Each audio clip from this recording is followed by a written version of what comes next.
of the Starting 502 podcast. As always, Presley Meyer, your host of the most.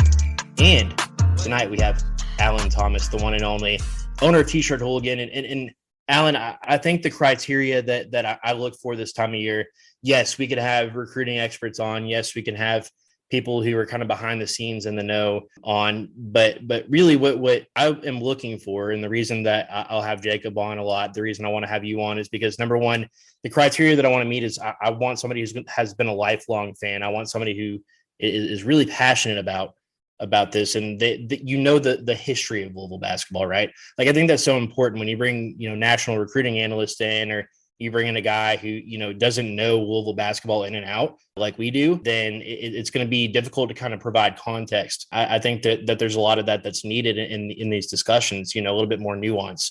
And secondly, I just want somebody who, can talk basketball. And I think that you're a person who, if you don't follow Alan on Twitter, make sure you do so. But you're a person who can not only provide context, but you can provide solid information. You're somebody who really follows this closely. So I'm excited to have you on.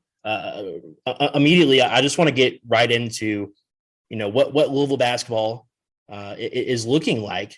This is kind of our third iteration of this, right? So about every, week and a half, we want to get together, look at what the transfer portal looks like, look at what Louisville basketball's roster looks like, and how the staff is trying to mold that, how they're kind of trying to construct this roster. And so when I look at the players that we know that Louisville has reached out to in the portal, players are starting to fall off pretty quickly, right? So we've seen Khalif Battle, which is a guy that we talked about quite a bit. He committed to Arkansas. You have a guy in Sean Conway from VMI. He went to St. John's. Reese Dixon Waters, another guy that I really like from USC, Defensive Player of the Year in the Pac-12, went to San Diego State. I think that's a perfect fit for a guy like that. You got Caleb Love, a guy that we talked about a lot at Michigan. Davion McKnight, a Western Kentucky guy that people wanted, went to Xavier. Keon Minifield, a guy that we thought might have been a lock to Louisville, went to Washington. And then we got Kawasier Reeves, a guy that we didn't talk about as much, or the guy that ultimately ended up at Georgia Tech. So quite a few names off the board. All of those guys are guys that we have at least mentioned and maybe even talked in depth about. So let me ask you, I mean, is this something that the fans should be concerned about, or is it, in your opinion, not really a big deal? I think anybody that is going to listen to this that does follow me on Twitter will tell you what I'm about to say. Is that I'm not worried about it, just because unfortunately we went out and landed three big names and very exciting names back to back. And since then it's been pretty quiet, as some of our colleagues point out to us on a daily basis. And understandably, that can freak people out. I think if you would have gotten Sky Clark, Dennis Evans, I think you would have really excited the fan base and then given a little time. But I think Trenton Flowers, I think the way the staff did it was to line it up that way, to have a really big week to start the momentum. I don't think they've necessarily lost momentum. They may have been outbid here and there. And to your point, like, so many guys have come off the board, and a couple that we like, Keon Minifield, like when his name popped up, I was like, oh, how about that?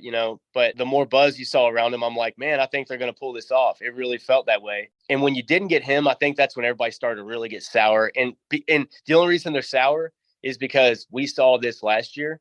And so people kind of have that PTSD that we've had since 17, 14, or whenever it was, when all the shit hit the fan. So this is still kind of like piggybacking all that. We're still healing as a fan base. When you see something like this, like rear its ugly head, it's easy to forget about Scott, that you potentially brought in by the end of the year, potentially 3 starters, in 1 week. I'm not saying they're going to start, every game or one game, but I'm just saying potentially they could be, 3 starters based on what Kenny Payne and the staff are trying to put together. But yeah, looking across the transfer portal right now, there's guys out there that, we can elaborate on, for the next, little bit of the segment. Guys that are really exciting, and guys that it makes you wonder, what their intentions are. And before I pass it back to you, to go back and forth, I'll just say that, like, I am so tired of Arkansas basketball. And I think it really hit home today, because L. Ellis was, to me, like, I don't know about anybody else, but like, just a special place, because he carried us, man, so many times, not just this year, but last year. I mean, there were games we shouldn't have won or been even close to being in. We would have gotten beat by Paolo I'm going to say his name, but Paolo Banchero. Yeah. By about 40 points if it wasn't for Ellis last year. And he literally carried us because he plays with a lot of heart, and probably a good spot for him at Arkansas. But I don't know. I mean, I think the style is good. I just don't know if there's enough, like, I don't know, room on the floor for everybody. That's my only worry for him. And it is a worry now, like, 'cause I feel like he was one of ours and like, oh, there he goes, but that's the transfer portal now. And I talked to you earlier about it a little bit. I don't really like the way the transfer portal is trending, and that's a topic for another day, I guess. I think that you bring up a lot of good points, Alan. I think that there's one thing that fans need to have a good grasp of and understand a little bit about the transfer portal. And that's number one, that Louisville is operating on a completely different playing field this year compared to last year. And immediately, I think it will come to mind for them that Louisville doesn't have the NCAA quote unquote dark cloud over them, right? But that's not even necessarily what I'm talking about. I'm just talking about that Louisville really got off to a late start as far as just recruiting as a whole last season. If you look at this year, we talked about the 3 commitments from Flowers, from Clark, and Dennis Evans in about a 10-day period of time. All of those happened before Kenny Payne had even hired his entire staff last season. So last year they were really off to they were just kind of behind the 8 ball. And yes, I know Payne was hired before technically the end of the NCAA tournament, but at that point he had not had a chance to really gain his footing, hire the rest of his staff, get acclimated, get settled. Like, even if you're hitting the ground running, you're still kind of behind the 8 ball as it is. So that's the first thing that people should understand, is that there's still an entire month at the time of us having this conversation, Alan, that players can still enter the portal.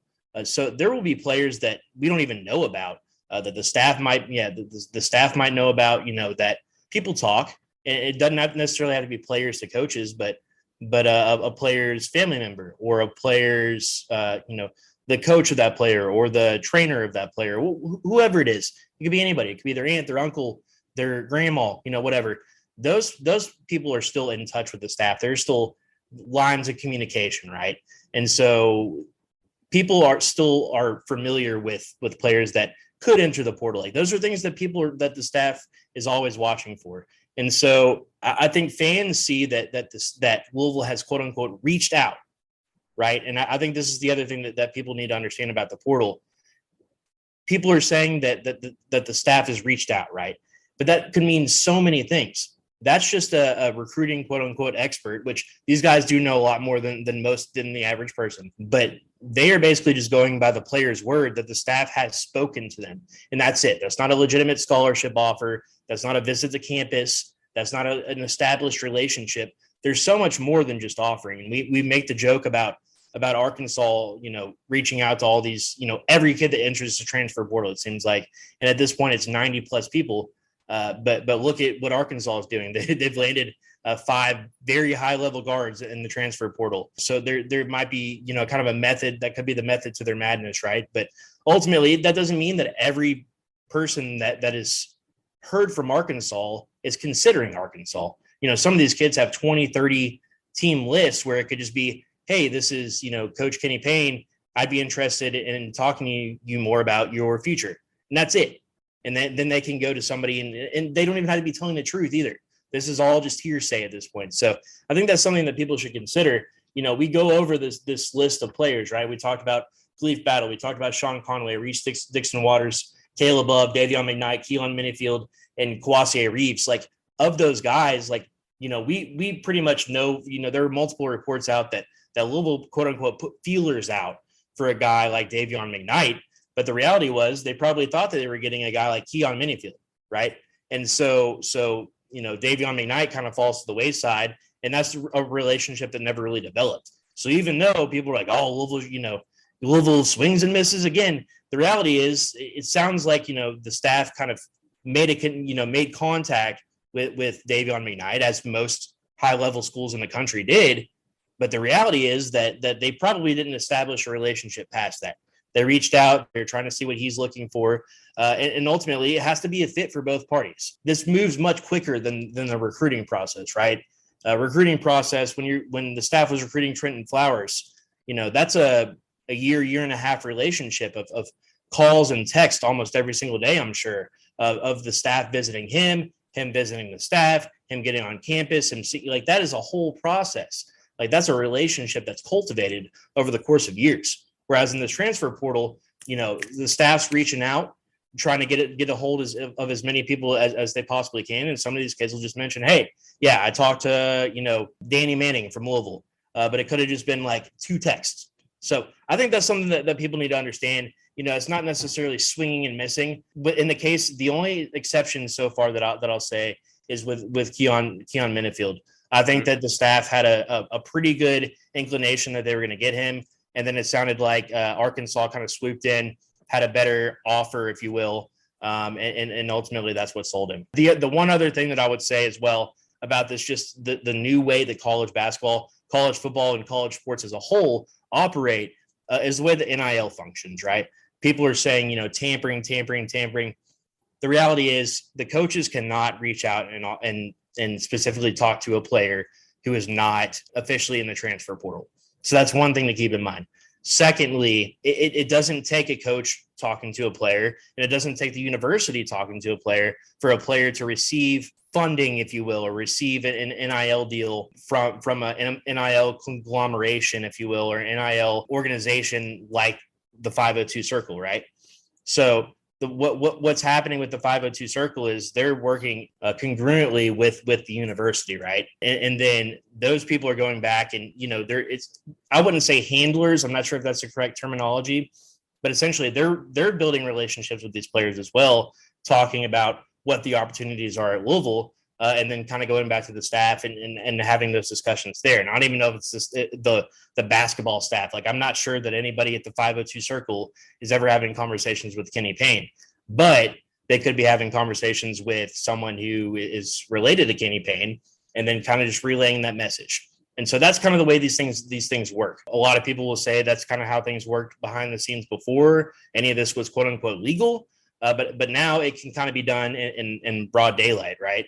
But I think that's what people, fail to, even me and you, Alan, if we were talking about it, would say, Louisville offered this or Louisville offered that or Arkansas offered this. But the reality is that there's a lot more in play than just a coach, calling a guy at Florida from Louisville and saying, hey, I'll give you $100,000 if you come play for me. There's a lot more that goes into that, right? They're going back and forth about, okay, well, here are the, stipulations that you'll have to meet. We're going to do billboards. We're going to do commercials. We're going to do, this company would like you to be the face of their brand. Those are the kind of conversations that are had. And that's why I think the NIL part is cool. Like, it's an opportunity to actually represent yourself, which was not allowed in college athletics from the beginning of time. So in that aspect, things are awesome. And I think that the waters will begin to settle and even out over the course of the next couple of years, because there's this immediate influx of money, right? But the reality is, with the exception of maybe the very top schools, like in Arkansas with the Walmart money, or a Texas with the oil money, that kind of stuff, or a Miami with the whatever that guy is, the sugar daddy billionaire money, right? That those are there will be exceptions to that rule, but I think a lot of this early money is coming in, and it's coming in heavy because people are just getting acclimated and realizing that as a fan or a booster that has a little bit of money to spare, that they can actually influence, the way that their team looks on the court. So I think it kind of works both ways. You're getting the fans more involved, and you're getting the student athletes absolutely more involved. So a couple of things that I just wanted to throw out there, because you hear a lot of what I would call misinformation coming out about this. And I just want to kind of just like take a second to back up and say, okay, well, look, number one, with the portal thing, there's a lot more to it, right? And just as you indicated, Alan, there's a lot more to it. But secondly, there's just so much information and so much that is left to be understood about NIL, when the reality is that, a lot of this is completely legal, but it doesn't occur the way that people make it out to be. There's not direct negotiations between UofL and a lot of these players, but sometimes things happen, like a Keon Minifield, where the staff really thinks that they're going to hit a home run. Arkansas just, they valued him financially more than Louisville did. And what we're going to get into now is the fact that there's just a lot more opportunities that are going to come from this. We talked a lot about guards, but I think that the conversation kind of starts now. There's two names that have really either stuck around or surfaced recently. So obviously we know a lot about Churchill Abass at this point, right? Churchill Bass is a guy, NBA Africa, who the staff has been after for a while. Kenny Payne actually went over and watched not only Abass, but a bunch of players from the classes of 2023 to 2026, that kind of range in the NBA Africa. And I guess it's the NBA. There's a few others. There's like an NBA Latin America, I believe, as well. But all of those teams were together in Senegal, which is where Churchill Abass and potentially his future teammate, Manny Accord, are from. And so that's kind of where I would want to get the conversation started. Churchill Abass, what's your opinion on what he brings to the table? Why could Louisville use a player like that? Like, why is the staff after this guy so hard? Yeah, well, first of all, man, I don't think it should get lost in the sauce. What you just did with that breakdown, and I'll answer the Churchill Bass because I do. There are things I like and dislike, are exciting, and things I am excited about with his game. But I think what you just did with the NIL breakdown is something I've never heard. I listen to a lot of sports radio. I listen to a few podcasts when I can, right? Because like sports radio, my shows, like I'm getting to that age where I'm like, I got like a little bit of Diener work, and then I got a little bit of Maben, then I have to go then work, and then like the V show, and then like the drive. And that's not to shit on anybody else's show, but I've heard only 24 hours in a day. Yeah. And all the respect. I mean, everybody I just mentioned on all those shows and those stations, those stations specifically are like primo content guys and like are page turners. But I think what you just did, and the listener is going to hear this with the breakdown of NIL, like that's literally how how NIL and the transfer portal connects. It's literally what people love and hate about the transfer portal the most. It's what like people like me that I was telling you, like I'm kind of sour about the transfer portal, but it's because of watching LL. It's just bam, somebody got a hold of him and like off he went. You know what I mean? That's just the name of the game now. But I thought you broke that down. That was like story time. And I really thought that, I mean, there should be an article or a book about a short story about how you just broke that down. That was incredible. On to Churchill Bass. The videos that sticks out at me is where he said he would dunk on. He didn't care if the guy was 7'5", he'd dunk on him. And that's going to excite Louisville fans. We need a guy like that. We need a bruiser down there. So all those things, like, on Twitter, I've been very excited about, anytime he pops up, like you need somebody down there we need the attitude back too. So that's another thing that the program is missing over these years. And a lot of people say Montrezl Harrell. I would slow down with that one, but I think he does have a ceiling. Churchill does, because he's not afraid down there. And he's very, he's got that confident swag about him. He's really not a good shooter. And I can see him getting into foul trouble, just the way he plays. I'm not saying that Kenny and staff can't curb that. You can't improve upon that but it is one of those things. And I watched this with, with Peyton's AAU team, is there's a couple kids that I'm like, you just play that way or you don't. And some of them just play that way and they get 4 fouls. They might foul out like every game, but they'll do what they're supposed to do down there. And is it worth it? It's worth it, on the scoreboard. Is it worth it on the stat sheet? Absolutely. And you have other guys that are going to play off and, swipe at the ball and be a little smarter because they know that, they need to be the floor general and things like that. He won't have to worry about that. So that's not a major concern, but that's what you're getting with Churchill Bass. He's a very physical dude. Not that anybody doesn't know that already, but very raw. We've seen, I think with JJ, I'll just use JJ because he plays the same position. JJ's not incredible, to watch, if you watch him up and down the floor, he's not incredible, but there have been flashes last year that I thought, man, if he could just keep that up, if he played with a mean streak like that, because he can play with a mean streak, I think he can get there. Now, he was raw as heck before last season. I think Kenny did a great job with him, or probably Danny Manning had a lot of work in that. I mean, I know Danny throughout his career, he had to harness a lot of things and it made him great. Not comparing anybody to Danny Manning, by the way. But I think with big guys, like, it's good to have him on the staff. And I hope that he can rebuild his career, not that it's broken or anything like that. But, yeah, that's what you're getting with Churchill Abass. So yeah, you talked about JJ Trainer. I mean, I think that's a solid comparison. But I think that his potential future teammate in Manny Accord is kind of the perfect example of, there was a point in the season where we were just like, F it, don't take him off the court, play Emmanuel Accord until he gets 5 fouls. Because the hustle, the energy, the effort, just the difference that made for a team like how Louisville had established its identity last year, was vital. And I know that people will laugh at that because it was a team that won 4 games. And to be quite honest, they were very, very bad last year. But you saw immediately the difference that a player like that made, just by, clocking 8 to 10 minutes, like the energy that he can bring to a team, by, saving, diving for balls out of bounds, by, he might make a mistake, but he's going to follow that up by, getting his own rebound and trying to put it back up, or, he might miss a defensive assignment, but he's going to make up for that by chasing it down and blocking the shot. Like there was so much to admire about the way that Manny Accord played last year. And I think that Churchill Abass is a little bit more polished version of that. Like, he's still very raw, and people will mention that. But I mean, one huge thing that Emmanuel Accord brought to the table that Churchill brings to the table even more so is the rebounding ability. And that's something that Louisville lacked so much last year, was just giving up so many offensive boards. And those second chance opportunities are just killer. And ACC stretches can be, as we know, just brutal. You can play North Carolina and Duke as Louisville did 2 seasons ago, on a Saturday night, Monday night, right? Like, you might have, less than 48, maybe 42 hours to prepare for Duke after North Carolina, or you might have, Virginia and Wake Forest back to back, which is no cakewalk.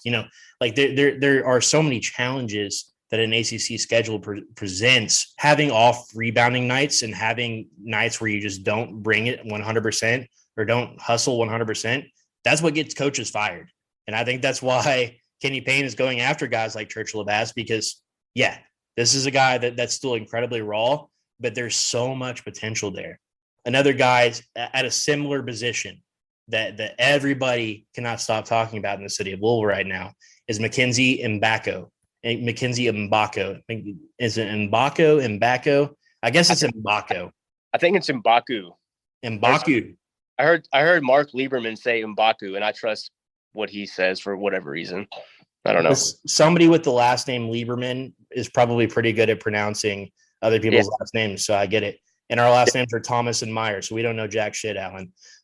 So Mackenzie Mgbako. That's what I'm going to call him, Mgbako, until somebody tells me otherwise. There you go. Mackenzie has been a long time commit to Duke. He actually committed, I believe, towards the end of his junior year. He was their best player coming in this season, but all of a sudden, as things tend to do these days, things change very quickly when Kyle Filipowski, a guy who is probably a first-round draft pick, decides that he's returning to Duke. Kyle Filipowski plays Mackenzie Mgbako's position. With that in mind, Mgbako decommits, and all of a sudden, immediately the conversation turns to Louisville is the favorite to win Mackenzie Mgbako. A huge reason for that, obviously, as we know, Nolan Smith was a major influence in getting Mackenzie to go to Duke. And so people are starting to draw connections. We're hearing that there's a legitimate chance that Louisville ends up with Mgbako.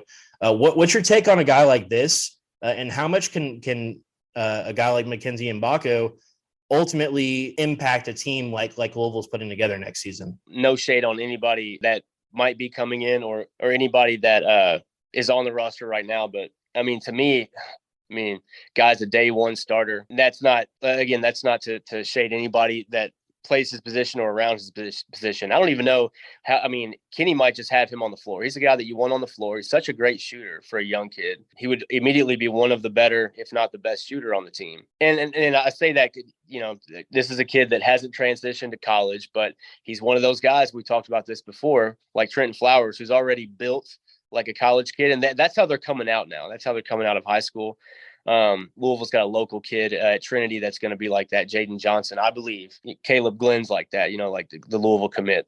So, but as far as his recruitment, most guys this is before the transfer portal married the NIL bags, right? Most guys would just go straight to, the guy that was recruiting them the hardest, or the reason that they came to the school they went to. In this case, it would be Nolan Smith and Duke. So, I mean, obviously there's going to be distractions along the way. I know today I saw something, is it today or yesterday, about he was going to visit St. John's and Rick Pitino. I know Rick's armed with, a lot of NIL money up there. I know I'm not exactly sure. I've just heard this. I really don't know anything about his situation.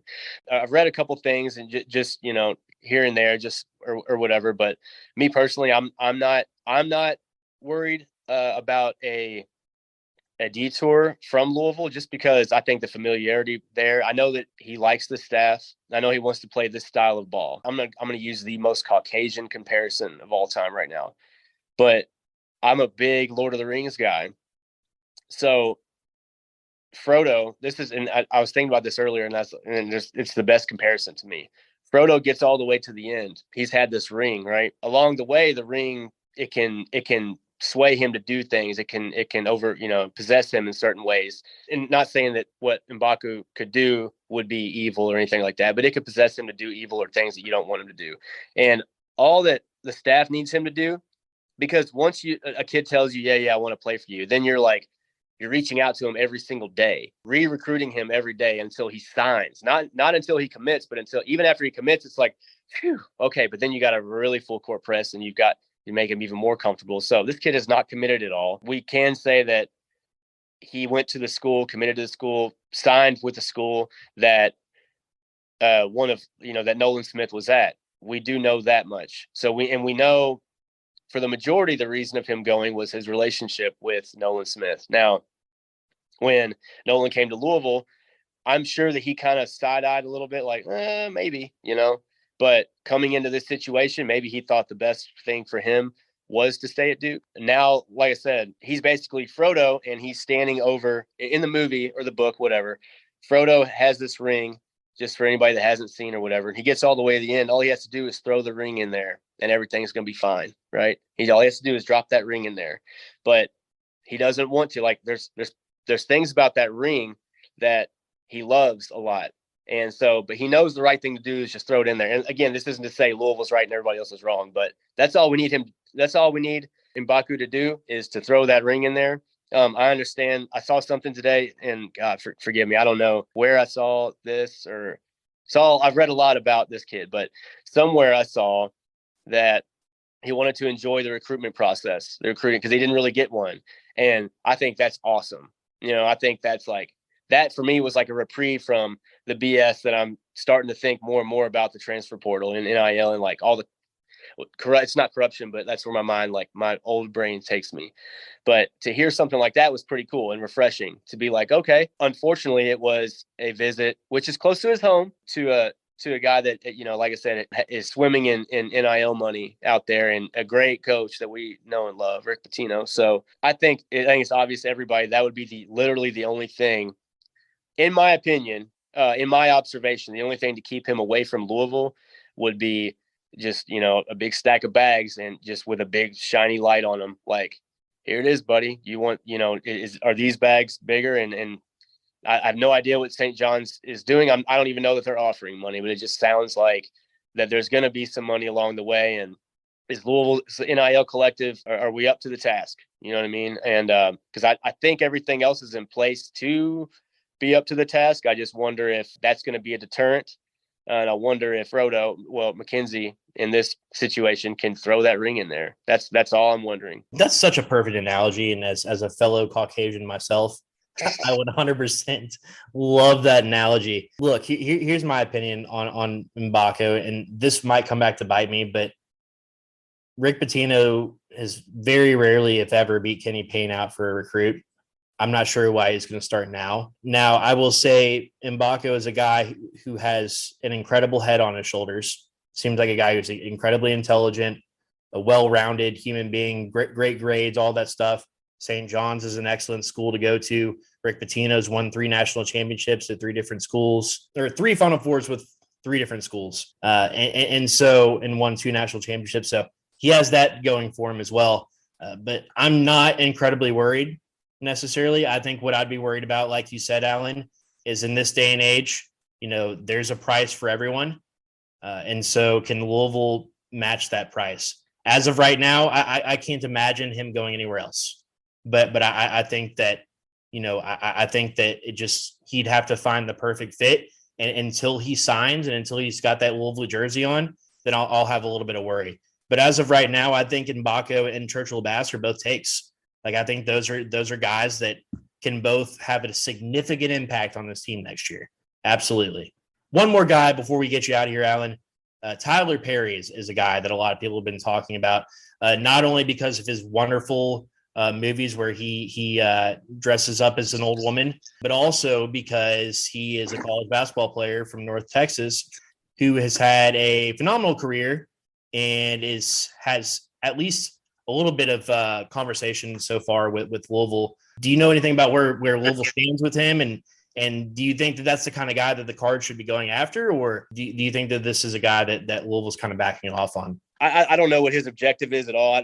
I know he's a good shooter and things like that. I know, but also know he's 5'11". I just can't I know Kenny wants Trenton Flowers to play the guard. I've heard rumblings that he would want Carter Bryant to play guard eventually. And Carter Bryant's not listed as a guard and doesn't really play. Maybe he has throughout the season. I don't know. I haven't watched too much of his tape, admittedly, but a name that kind of I think everybody should be looking at, and I don't know anything about the situation, but I'm looking at it pretty hard, is RJ Luis, I think is his name, out of UMass. He only started 10 games, but he's a 6'7" guard, pretty good shooter, 45 from the field, and he's actually in the transfer portal. He's actually ranked higher than Tylor Perry. Could be because he's 8 inches taller. I have no idea. Tylor Perry's a dynamic dude, though. I mean, we all know he's a game changer. So I think, for me, my lighthouse beacon is kind of more on RJ Lewis, because I think, Perry's visiting Alabama. I think he's visiting somewhere else until we land on one of those lists for these guys that we're not familiar with yet for a visit. I'm not going to, put too much stock into. I mean, he'd be great to have, and they may have something up their sleeve. I have no idea. Maybe they're trying to get both of them. I really have no idea. I think it's a big question mark. It's very exciting if you look at the positions that we're looking at, like Churchill Abass or Mgbako and Perry or Luis, and we have 3 spots left, and they're talking about getting 1 or 2 more guards. I mean, one would think, and then the possibility of Carter Bryant reclassing. I heard that possibility. It's just one of those things, is Kenny saying well, hey, Carter, come on down. Trenton's reclassing. He's going to play guard for me. He's 6'8", is that the sell? I don't know what Kenny, I don't know what the sell, what, they're enticing these guys with, but I think it's pretty exciting. I mean, I don't think there's any way you walk away with less than 2 guys that we've talked about tonight. You know what I mean? That's just me. At least the one that we've harped on a little bit. I think we both together feel pretty comfortable about him. Yep, I absolutely agree. It's going to be fascinating just to see how things change and the ebbs and flows of these recruitments, because, by tomorrow morning, when this podcast is out and everybody's listening, things could be completely different. And that's what I love about it, right? I just love following it. I love just envisioning what this team could shape into. I'm sure it's making coaches pull their hair out, but as we see coaches start to form and shape around the new standards of college basketball, we're going to see things be regulated a little bit more. We're going to see this just become the new norm, and it'll just be it'll be like college basketball free agency in a sense, which when coaches treat it the right way, I think it can be really fun to watch and follow as a fan. Alan, thank you so much for your time. I really appreciate you coming on. If you don't follow him already, card _in Al, is that right? I don't remember. I had to change it last year. Yeah.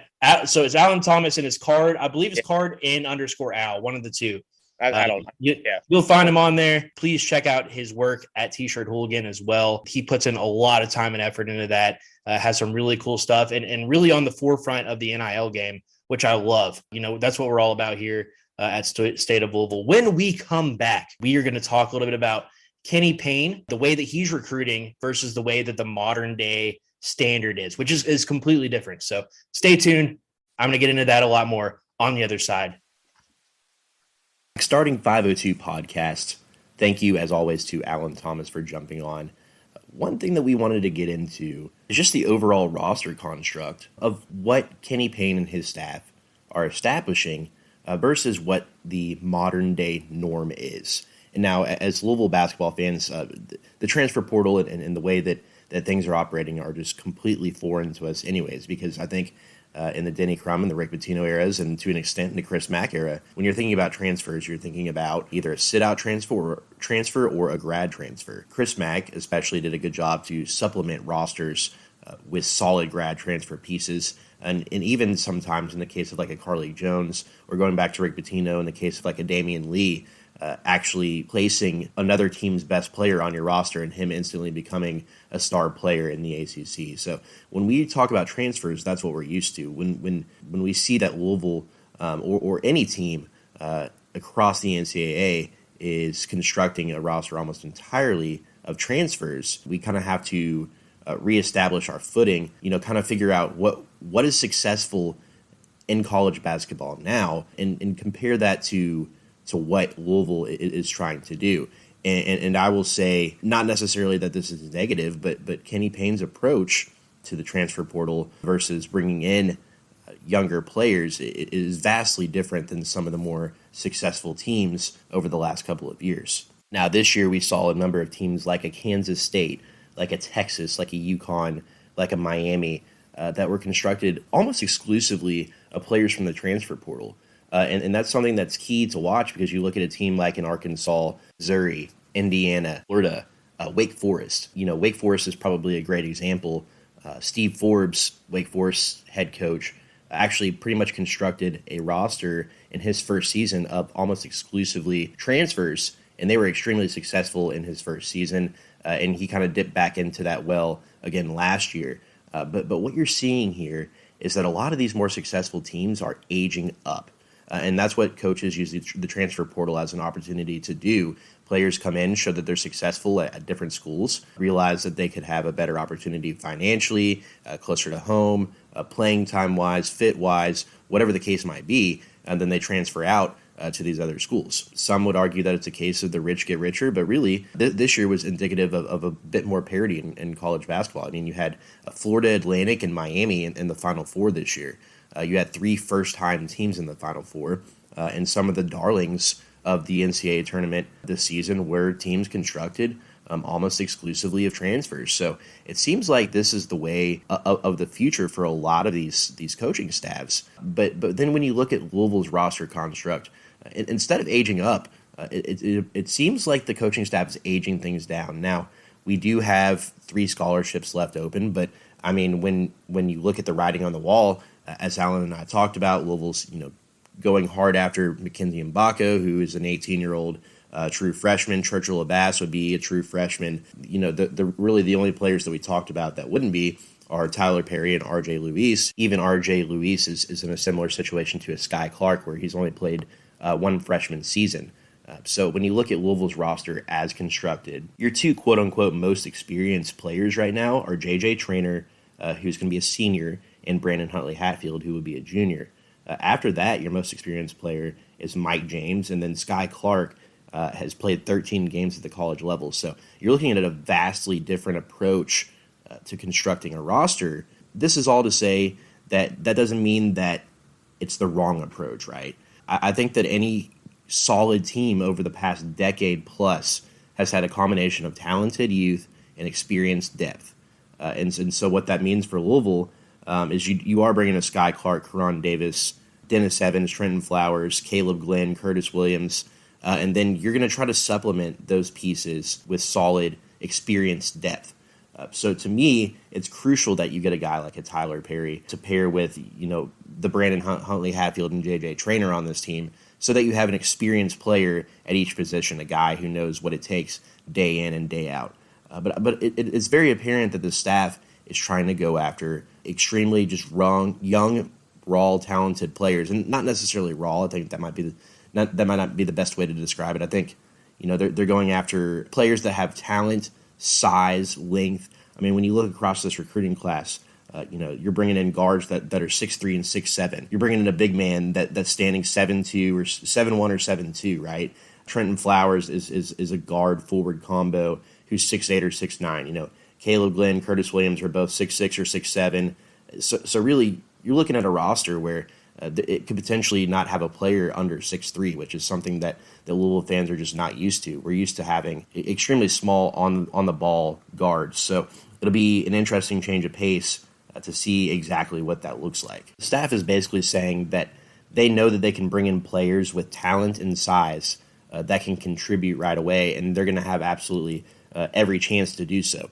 But when you look across this roster, it has talent, the likes of something that Louisville has never seen before, especially if Louisville is to land Mackenzie Mgbako. So Mgbako would be one of the highest rated players that Louisville has ever landed. You look at Trenton Flowers, again, considered a first-round draft pick even after reclassifying this year. Dennis Evans is a fringe five-star center who's a shot-blocking specialist with a massive wingspan. He can basically almost touch the rim just standing flat-footed. And then you have players like Caleb Glenn and Curtis Williams who, in my opinion, are being completely overlooked. Caleb Glenn, a local product who transferred to La Lumiere in Indianapolis and didn't necessarily get as many touches as he did at Louisville Male, but made absolutely the most of his opportunity and was playing against some of the best competition in the country day in and day out. That's a guy that looks like he looked like he was college ready his sophomore year of high school, just kind of a freak of nature. So I think that people are overlooking a bit Caleb Glenn. And then Curtis Williams, again, is a guy that it seems like the staff is going to give him an opportunity to play a 2-3 combo type of position. So that'll be fascinating to see, who kind of gets those minutes between Caleb Glenn and Curtis Williams. But when you look at this roster, those are two of your kind of developmental depth pieces. And then Karan Davis, who was actually just recently named a California JUCO All-American. Now, I'd be probably one of the last people to be touting California JUCO basketball, but the stats are there to back up the fact that Karan Davis is a bucket getter, and he is a guy with the size to be a real problem as a guard in the ACC. And if that's a guy that can supplement as a depth piece whenever Sky Clark isn't in, and kind of learn, behind Sky Clark or behind a Mike James and a Hersey Miller, then yeah, Karan Davis has potential to be a solid depth piece playing 10 to 12 minutes a game. I absolutely believe that. So, and it seems like the staff is really high on his athleticism, and it's become very popular locally to kind of shit on Karan Davis because he's a relative unknown JUCO prospect. But Davis averaged 23.8 points, 6.7 rebounds, 3.2 assists, 1.4 steals, shot 48% from the field, 33% from three, 81% from the line. Those are solid numbers no matter what level of college you play at. And additionally, he also played a year in Texas JUCO, where he averaged 15.7 points, 6.6 rebounds. He was a second-team All-Region type of player there. So this is a guy who has enough experience to come in and at least contribute in the way that maybe a Hersey Miller did last season. And I think that's all that Louisville should be expecting from him, given the fact that you have a Sky Clark, given the fact that you have a returnee that could be a blossoming star in Mike James, given the fact that you're probably going to see Trenton Flowers and Curtis Williams playing a lot at the 2 and 3. I think that Karan Davis is the perfect supplemental piece, especially if you believe what a lot of people are reporting now, that Louisville's probably going to add 2 more guards to this roster.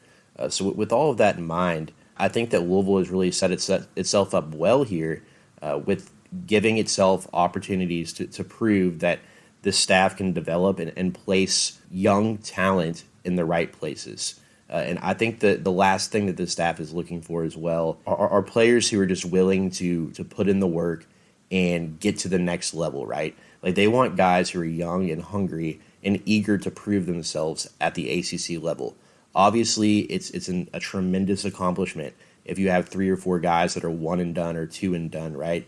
But that's what the staff is trying to accomplish this season. They want a Trenton Flowers to become a first-round draft pick, because if that's the case, then he will have had probably a sensational season with Louisville. They want a Dennis Evans to become a first-round draft pick because that means that you have a decently raw 7-2 center with a lot of intangibles come in and probably be pretty dominant at the ACC level. They want a guy like a Mackenzie Mgbako to come in and, prove that he is a top 5 type of player and that he can come in and be an NBA lottery pick, right? Like, that's what the staff is hoping to prove this season, because if they can do that, then they can continue to churn out some of these, high-level prospects. And I think that's kind of the route that the staff is going.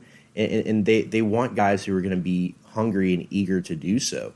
I think last season, the qualm that Kenny Payne not so quietly had with a lot of the players on the roster was that, those players felt that they had a ceiling, that they had limitations, and so they didn't do enough to try to bolster their resume, to try to prove that they were better players than they actually were. And you are seeing now, like we talked about tonight, when the staff asked a few players to take different roles, they ultimately hit the transfer portal. So I think that should tell you a lot about what you need to know about the mentality of last year's Louisville team. And that's why, you only have just a handful of players remaining. The last thing I wanted to talk about is that there are a few rumors out there that Louisville could be looking to potentially add 4 players. And with that in mind, that would mean that one other player would have to drop off the roster. Now, again, this is not anything confirmed. This is more just hearsay that, it sounds like if they have the opportunity, the staff would really like to add 2 forwards and Mackenzie Mgbako in Churchill Abass. But the staff also needs to add 2 guards probably to this roster, right? And so with that in mind, Louisville only has 13 scholarship spots, with 10 guys in theory taking up those spots right now, if you don't include Hersey Miller as a scholarship guard this season, which all indications are that Miller remains on the roster, but as a walk-on. This is a guy who's the son of Master P and has a $500,000 a year NIL deal, so I think that he was comfortable taking that position as well. But that kind of begs the question, right? What is the roster construct? What happens to free up that extra scholarship if that is the case? So basically, you're looking at just a couple of options, really. Everybody has said that they're coming back 100%, except for Brandon Huntley-Hatfield. But with that being said, I don't think that Brandon Huntley-Hatfield would be a guy who would transfer away, because he just transferred in from Tennessee, meaning that he utilized his one-time transfer. A lot of players are eligible for waivers. If they just apply, they can ultimately transfer again. But I think that Brandon Huntley-Hatfield has a good situation here, and I don't see him leaving. The other one would be J.J. Traynor, a guy who has been really solid with each staff that's come through and really committed to this Louisville roster. But I'm wondering if maybe there's a situation where another guy kind of pulls like a Kyle Keurig or what Hersey Miller is doing right now, and that's just ultimately taking a academic scholarship or something of that nature to free up another athletic scholarship. So that's something to keep in mind as we're moving forward. As you're looking at the construct of this roster, don't rule it out quite yet that there won't be 4 additions instead of 3, and don't rule it out that Louisville might still be adding 2 guards and 2 forwards. So that's something to consider as well. With 3 scholarships open, the roster as constructed, I personally don't believe is an NCAA tournament roster. I think that they need to add a few pieces. I think they need to add a little bit of rebounding to this roster, and they need to bolster this roster with ball handling and shooting. They have players who can rebound. They have players who can handle the ball. They have players who can shoot the ball and who can improve. This isn't a linear situation. But things can absolutely improve for each player on this roster, and that should be our hope. Our hope that happens. But as of right now, as things stand, I don't think this is an NCAA tournament roster. But if Louisville plays its cards right and adds the correct pieces, all of a sudden this goes from a team that we're kind of hoping gets to 500 to a team that could be a legitimate contender in the ACC. So that's why these next few moves are so crucial, and why we have to remain patient as the staff is trying to establish the best possible roster for this team. But going forward, as Alan and I mentioned previously, things can change in a hurry. By the time you listen to this, a player that we mentioned might have already, things might have changed. They might have been, offered a new NIL deal from a different school, or they might have made a decision that Louisville wasn't the right place for them, or a player that we didn't expect could have entered the transfer portal, or it seems like a lot of recruits are getting out of their commitments to their previous schools. So a lot to look out for. But until next time, Starting 502 Podcast. As always, make sure you follow us on Twitter at Starting5, F-I-V-E, the number 0, the number 2. Follow me on Twitter at Presley Meyer. And please make sure that you are subscribed to our YouTube channel, youtube.com/@thestateoflou. We do have fresh content coming out all the time, including L&M Eats with Luke Burgess and Madden Sanker. Until next time, Starting 502 Podcast.